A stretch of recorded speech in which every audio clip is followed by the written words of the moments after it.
किस मुल्क ने डिजिटल पासपोर्ट का इजरा कर दिया?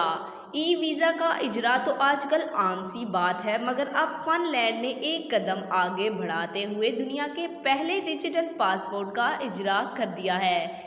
फ़िनलैंड के हुकाम ने ज़राए अबलाग को बताया कि हेलसिंकी एयरपोर्ट में डिजिटल सफरी दस्तावेज़ात की आजमाइश का अमल जारी है और ऐसा पहली बार हो रहा है। 28 अगस्त 2030 से आइंदा साल फरवरी 2024 के इख्तिताम तक डिजिटल पासपोर्ट की आजमाइश जारी रहेगी।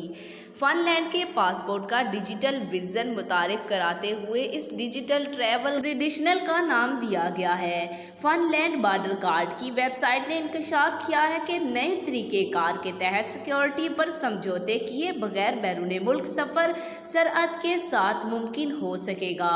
यूरोपीय मुल्क के हुकाम ने फ़न एयर के जरिए हेलसिंकी से लंदन, मैनचेस्टर और एडिनबर्ग जाने या वहां से वापस आने वाले मुसाफिरों को ये सहूलियात फराहम की हैं कि अगर वो रजामंद हो तो digital travel credential pilot project का हिस्सा बन सकते हैं। इस पायलट प्रोजेक्ट का ये फ़ायदा होगा कि मुसाफिर किसी भी कतार में लगे बगैर और इंतज़ार किए बगैर दूसरे ममालिक जा सकेंगे।